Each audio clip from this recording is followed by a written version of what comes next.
News সত্যের পাশে সময়ের কাছে সুখবর নিয়ে এলো হামজা ফ্যাশন।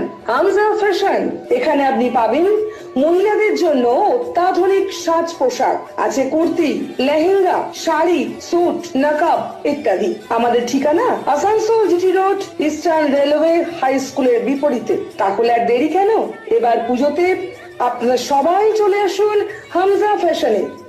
ন্যায্য দামে নিয়ে যান আপনার পছন্দ মতো জিনিস।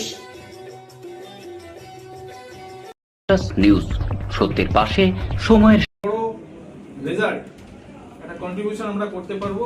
9 এপ্রিল আসানসোলের পোলো গ্রাউন্ডে ভারতের প্রধানমন্ত্রী নরেন্দ্র দামোদর মোদী আসা উপলক্ষে বিজেপি আসানসোল শাখার নেতৃবৃন্দ সাঙ্গবৃত্তি সম্মেলন করলেন। সাঙ্গবৃত্তি সম্মেলনে কুলটির বিধায়ক ডক্টর অজয় পোদ্দার, আসানসোল দক্ষিণ বিধানসভার বিধানিকা অগ্নিমিত্র পাল, আসানসোল উত্তর বিধানসভার বিজেপির প্রার্থী কৃষ্ণেন্দু ভট্টাচার্য, বারাবণী বিধানসভার বিজেপির প্রার্থী অরিজিৎ রায়, জামুরিয়া বিধানসভার বিজেপির প্রার্থী ডক্টর বিজন মুখার্জি, রানীগঞ্জের বিজেপির প্রার্থীরা উপস্থিত ছিলেন। অগ্নিমিত্র পাল জানান, 2019 সালে নরেন্দ্র মোদী আসানসোলে এসেছিলেন, 8 বছর পর তিনি আবার আসছেন এবং তিনি আগামী দিনের বিভিন্ন প্রকল্পের কথা বলবেন, যার মধ্যে দামোদর নদীর উপর সেতুর জন্য রাজ্যের মুখ্যমন্ত্রীর কাছে আবেদন করা হলেও তিনি কর্ণপাত করেননি।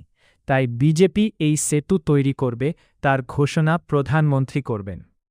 এখানে আমাদের সভা শুরু হয়ে যাবে 12টা থেকে। প্রধানমন্ত্রী যে এখানে 1:15 নাগাদ ওনার বক্তব্য শুরু হবে।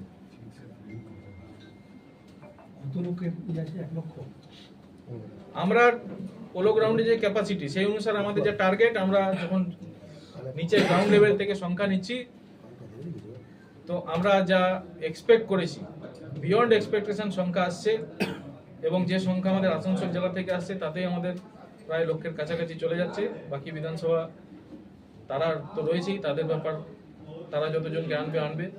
সেজন্য সবাইকে আপনাদের মাধ্যমে আমি অনুরোধ করব যে আমাদের 10:30টায় টাইম দেওয়া আছে, 10:30টার সময়তেই উপস্থিত হওয়ার চেষ্টা করা। কারণ স্টেডিয়াম যদি ভর্তি হয়ে যায় তখন কিন্তু এসপিজি আর কাউকে ভেতরে অ্যালাউ করবে না। এবং মাননীয় প্রধানমন্ত্রীর সভাতে যারা এই ধরনের স্টেডিয়ামের ভিতরে ক্লোজড এরিয়ার মধ্যে প্রোগ্রাম যেখানে হয়, সেখানে ইন্ডিভিজুয়ালি প্রত্যেককে চেকিং করে, সেজন্য ভিতরে এন্ট্রি নেওয়ার সময়তে এই বিষয়টা সময় সাপেক্ষ। আপনাদের মাধ্যমে সবাইকে আমি অনুরোধ করব, যারা প্রধানমন্ত্রীর সভায় যোগদান করতে চান, অংশগ্রহণ করতে চান, তারা যাতে সময় মতো আগে এসে নিজের আসন সংরক্ষিত করেন। দেরি হয়ে গেলে তাদেরই অসুবিধা হবে। সমস্ত ব্যাপার একই রকম আছে। হাউস ফর অল যে আছে সেখানে ঠিকঠাক করে কাজ হয়নি। পানীয় জলের ব্যাপক সমস্যা আসানসোলের 13 নম্বর, 14 নম্বর, 15 নম্বর, 20, 21 এই ওয়ার্ডগুলোতে মানে ব্যাপকভাবে জলের আকাল আর কি। পানীয় জল নেই, 4 দিন পর পর 3 দিন পর পর জল আসে। সেই জলের যে ফ্লো, সেই ফ্লো ভীষণ স্লো।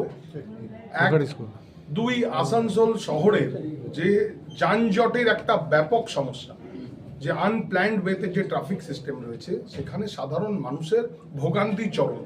স্কুল ছাত্র থেকে যারা চাকরি করে, চাকরিজীবী থেকে শুরু করে সমস্ত ব্যবসায়ী, প্রত্যেকে যারা আসানসোল শহরের মধ্যে থাকে, বিভিন্ন কাজে বাইরে যেতে হয়, বাইরে থেকে আসতে হয়, চরম ভোগান্তির শিকার তারা। আসানসোলের একটা সবচেয়ে বড় প্রবলেম আসানসোলের যানজটের সমস্যা। 28টা ওয়ার্ড বলতে গেলে আসানসোল মিউনিসিপ্যাল কর্পোরেশনে পড়ে। গ্রামে যাবেন তো যে আমার ভাই অরিজিৎ বলল, সেই সেম অবস্থা। রোডের উপরে নালি, খাবার জল নেই, পানীয় জলের কথা তো অনেক দূরের কথা। আগে বাড়ি বাড়ি যে চান করার জল সেটাই নেই। 3টা নদী তাকে ঘিরে আছে, একদিকে আমরা দামোদর, একদিকে বরাকর নদী, একদিকে অজয় নদী। তা সত্ত্বেও জল নেই, তার মানে তার জল দেওয়ার ইচ্ছা নেই। ডেপুটি মেয়র কে আছে? আমার প্রতিদ্বন্দ্বী সে আঙ্গুল তুলছে বিধায়ক কি করেছে। বাবা, তোমার গভর্নমেন্ট, তোমার কর্পোরেশন, তুমি জল দিতে পারো নাই, লাইট দিতে পারো নাই, রোড দিতে পারো নাই, নালি করতে পারো নাই, তোমার কাজ তুমি করতে পারো। একটা আঙ্গুল তুললে মানুষের 3টা আঙ্গুল ওদের দিকে তুলে। কতটা পাশে পাচ্ছেন প্রচারে? পুরো সব যত রকম আমার দলীয় কর্মীরা রয়েছেন, আমাদের বিভিন্ন বিভাগের যারা কর্মীরা রয়েছেন, এবং আপনার মণ্ডল থেকে শুরু করে আপনার শক্তি প্রমুখ থেকে শুরু করে বুথ প্রেসিডেন্ট থেকে শুরু করে এবং জনসাধারণ সবাই ভারতীয় জনতা পার্টির কিন্তু কর্মী হয়ে একাত্ম বোধ করছেন এবং জামুরিয়া বিধানসভায় পদ্মফুল ফোটানোর জন্য উদ্গ্রীব হয়ে আছেন। নিউজ, সত্যের পাশে, সময়ের সাথে। গ্রিন আসানসোল, ক্লিন আসানসোল, আপনাদের শহর আসানসোল। নিউজ, সত্যের পাশে, সময়ের কোশ্চেনের উত্তর সবাই একসাথে বলে দিচ্ছি। সেটা যে আপনারা জানেন যে আমি রানীগঞ্জ থেকে বিজেপির হয়ে প্রার্থী। রানীগঞ্জ বিধানসভা দুটো পার্ট, একটা হচ্ছে রানীগঞ্জ প্রপারটা আর একটা হচ্ছে অন্ডাল। তো দুটো পার্টের দুরকম ফ্লেভার আছে, একটা হচ্ছে টাউন, একটা হচ্ছে গ্রামীণ ক্ষেত্র।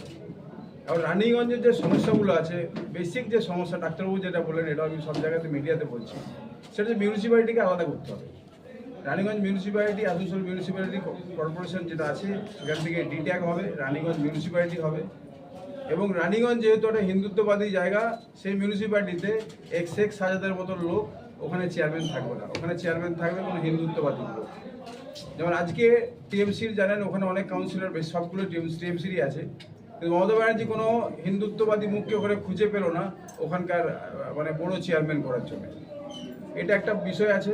আপনারা জানেন রানীগঞ্জে যে রাজা বাঁধ বলে একটা জায়গা আছে, 124 বিঘা জায়গা। নিউজ, সত্যের পাশে, সময়ের